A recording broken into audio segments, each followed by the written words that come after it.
He worked on the field staff of the John Birch Society for 7 years, and he's been active in the organization for 40 years. He's involved in the political process as a precinct committeeman and vice chair of his political party in Legislative District 25, and he's been a poll inspector for Maricopa County elections since 2004, and is even a captain of his neighborhood block watch program. We need more of that. And tonight he's speaking on Choose Freedom, Stop the Free Trade Agenda. Please help me welcome to the stage P.J. O'Malley.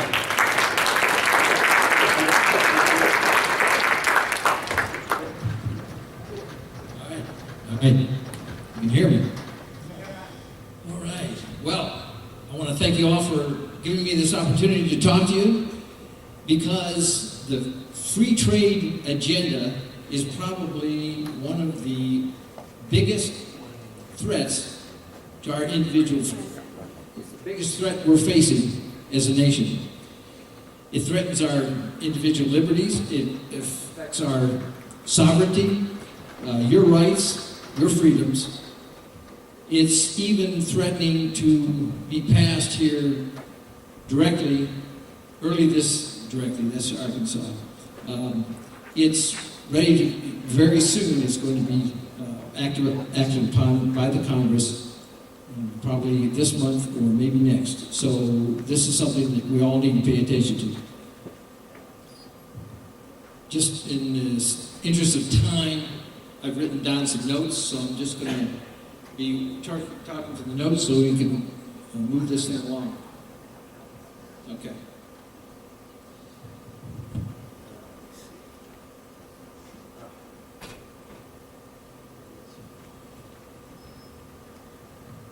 Well, this presentation is called Choose Freedom and Stop the Free Trade Agenda. So I'll explain what we mean by the free trade agenda in a minute. You're not hearing much about the downsides of free trade agenda from the media. In fact, you're probably not hearing it at all. Who's heard about the free trade agenda? Well, yeah, a handful of people. Well, that's because it's being promoted both by President Obama and by leading Republicans. So let's begin.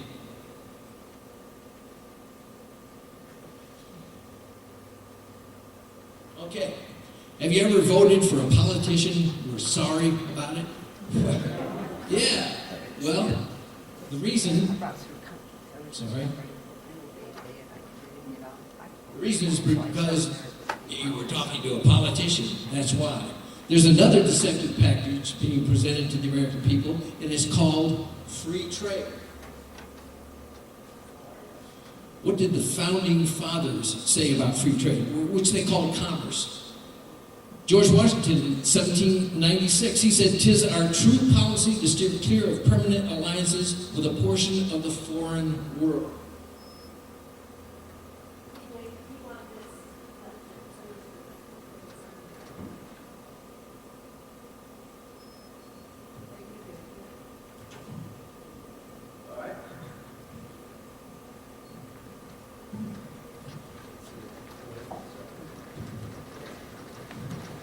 Okay, that works.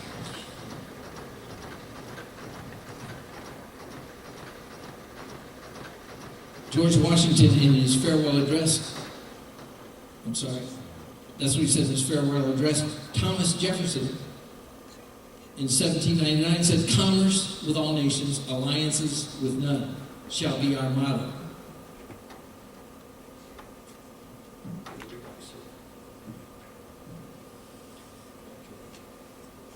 Two years later, of course, he said, as you can see, he said, "I deem the essential principles of our government, peace, commerce, and honest friendship with all nations, entangling alliances with none."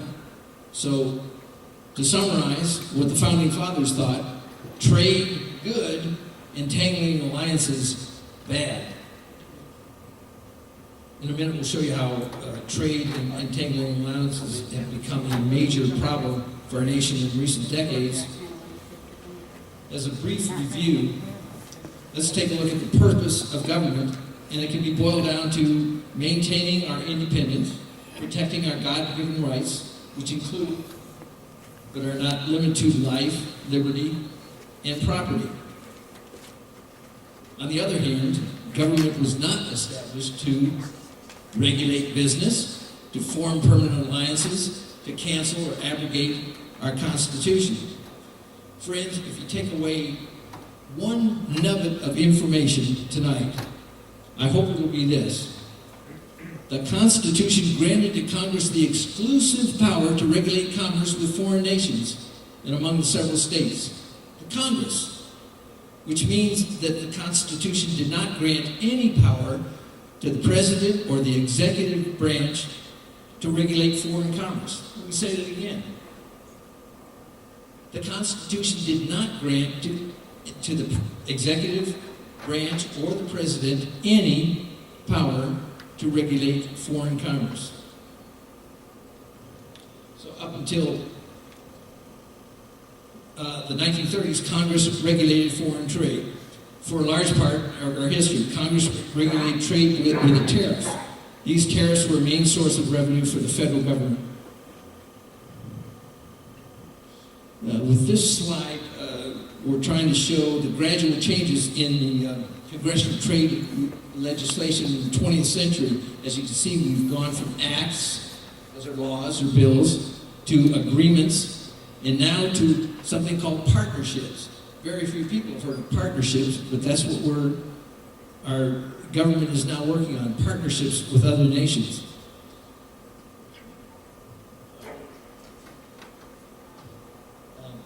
I'll add that by the 1980s, the first big free trade agreement, which is the Canada-U.S. Free Trade Agreement, was negotiated and approved by Congress. In the 1990s, we had congressional approval of the North American Free Trade Agreement, NAFTA. I'm sure you've heard of NAFTA. After 2000, multilateral partnerships became the latest thing in trade pacts. The Security and Prosperity Partnership between U.S., Canada, and Mexico.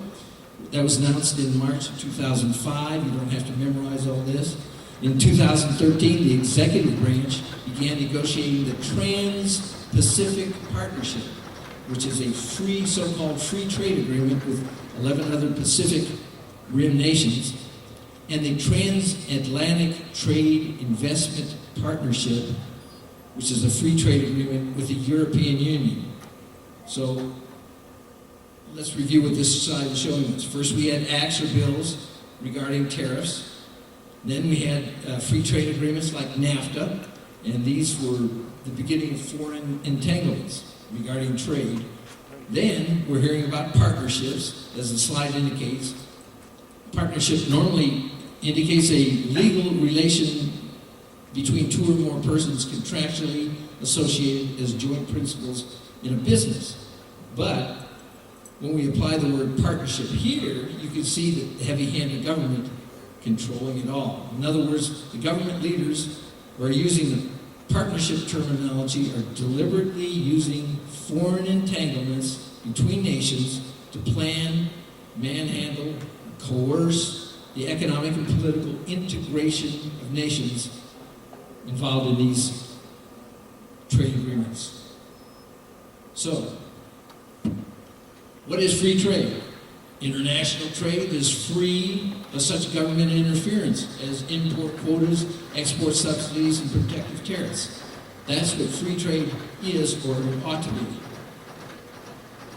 Well, with this slide, we'll just give you a little history in free trade. In 1776, Scottish economist, moral philosopher Adam Smith published The Wealth of Nations, which established a new trade policy, free trade, that featured the reduction of tariffs and regulations on trade.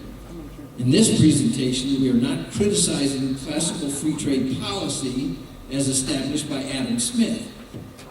Do criticize the present-day free trade policy that consists of negotiating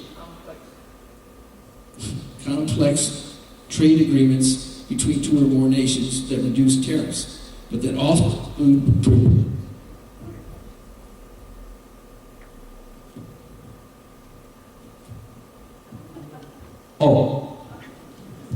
but that also include provisions for managed trade as well as for non-trade trade. This is what we call the free trade agenda.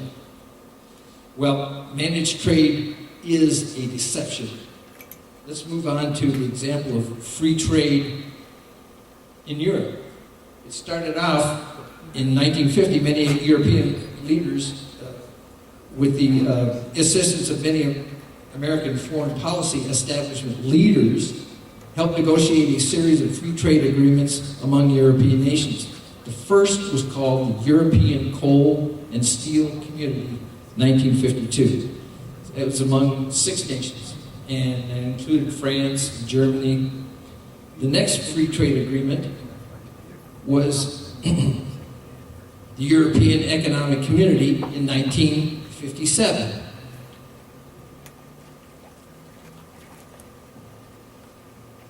Then came the European Union. The Maastricht Treaty established that in 1992. That established the European Union. After that, the Lisbon Treaty of 2007 established the EU Constitution.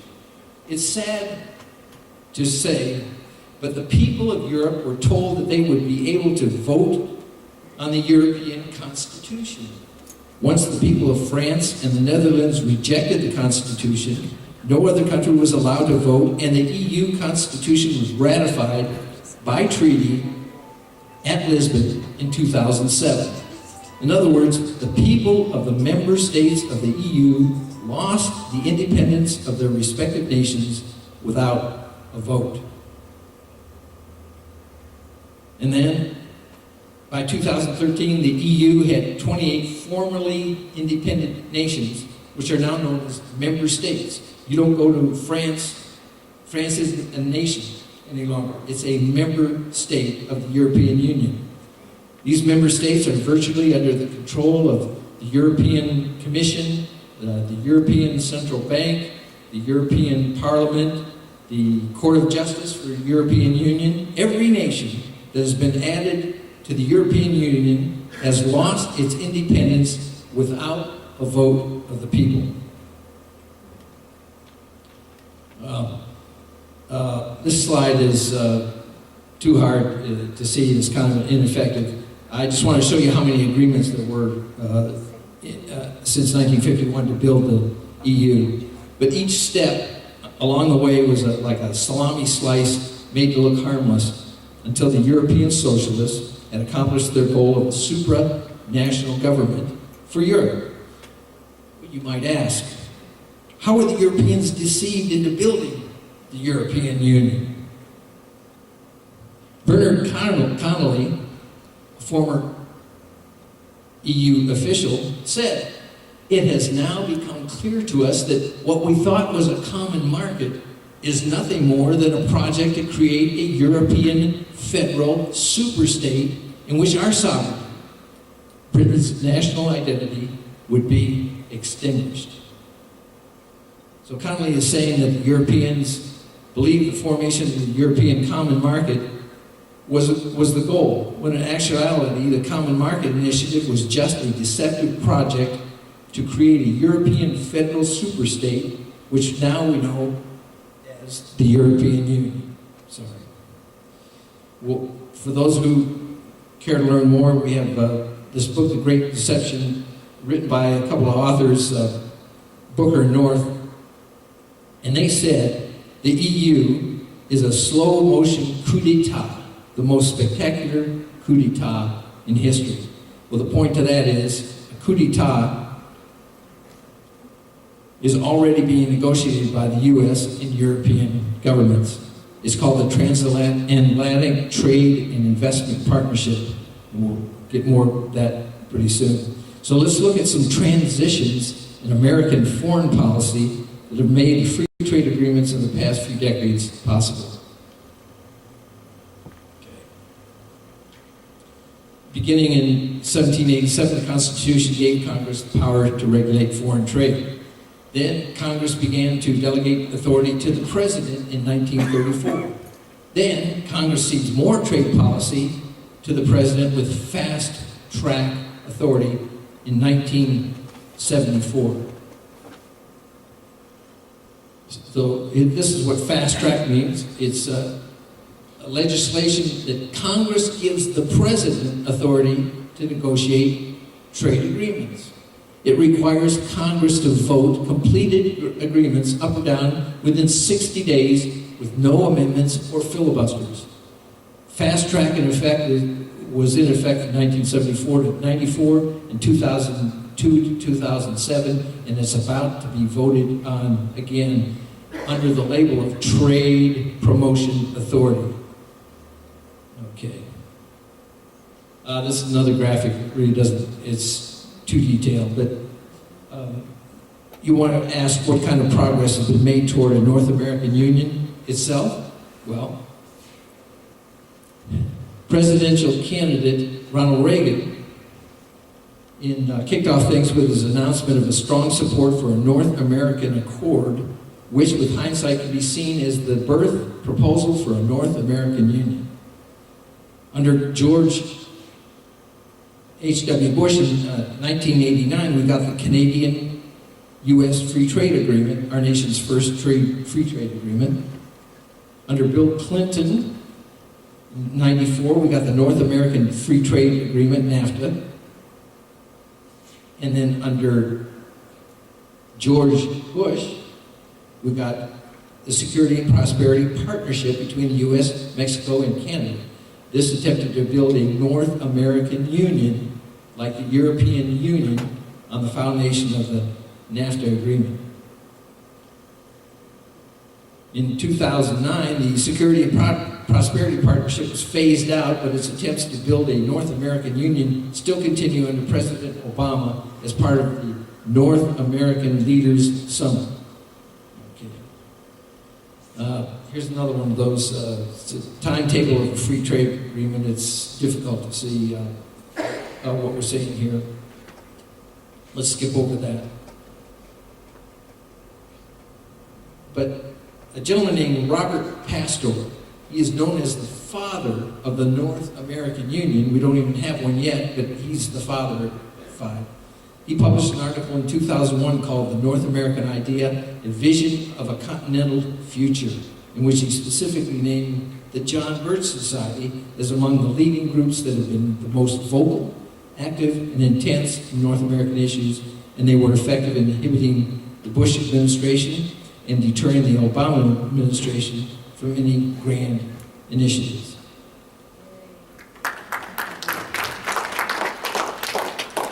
Again, this is a summary of how the new partnerships started, and they grew, and they grew, and they grew. And there's the Atlantic Trade and Investment Partnership, and it's expected to be voted on here very directly. What is the number? They don't have a number. They don't even have a bid, and no one can read it. So we get leaked documents, and that's all that we know about it. Okay. So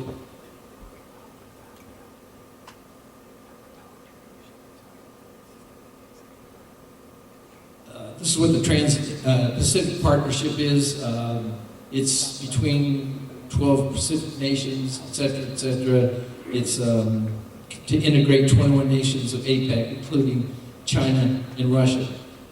The Transatlantic Trade and Investment Partnership, same thing. It's to combine different states. And of course, we know what free trade means to the EU. It would lead to economic and political integration of the United States and the European Union. Let's see what we can do here. This is a educational.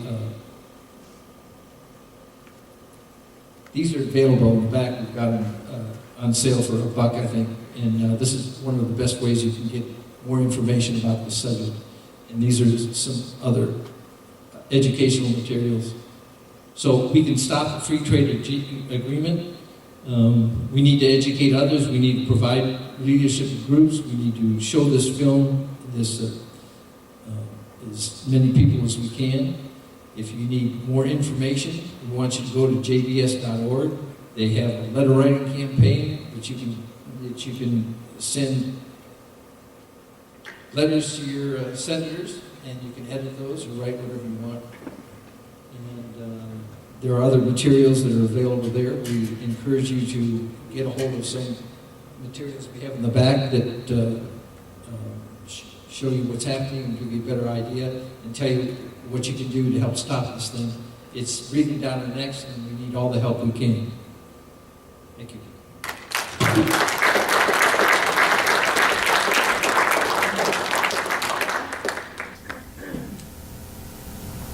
All right, PJ O'Malley, thank you very much.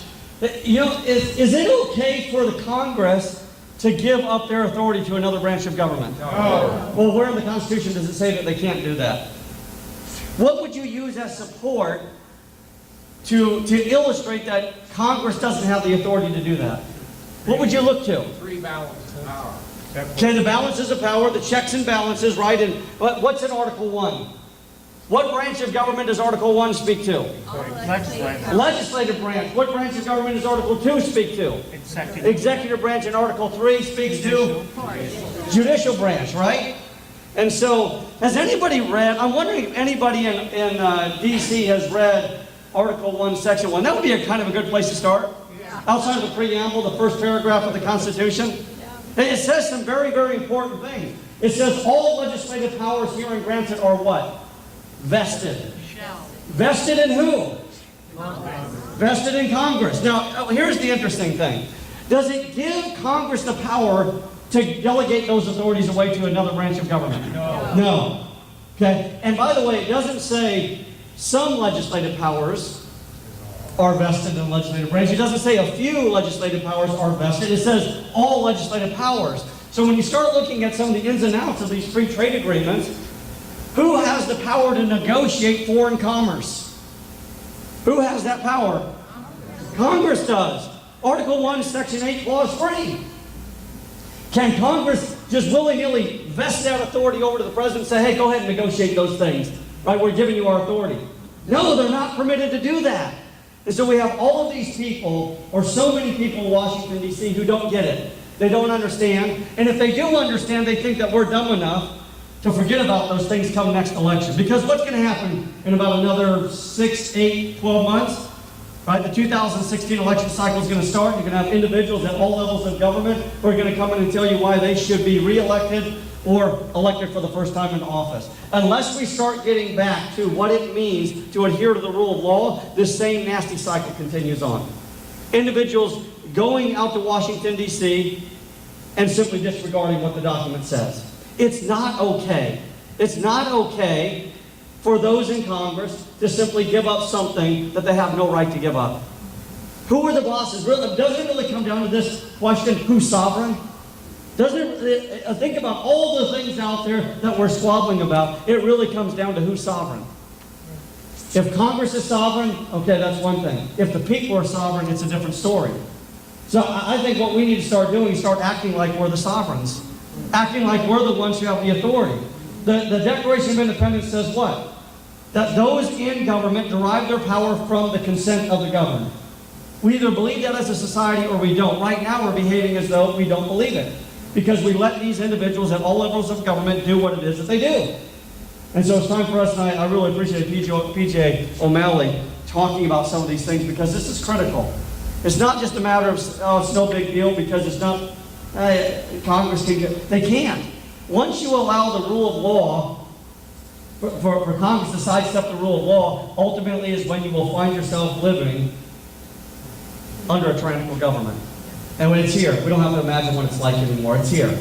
So let's go on to our next one. I'm very excited. Barbara Bluster, chapter leader of the John Birch Society. She's also a former Arizona state legislator, good friend of mine. Please help me welcome to the stage Barbara Bluster.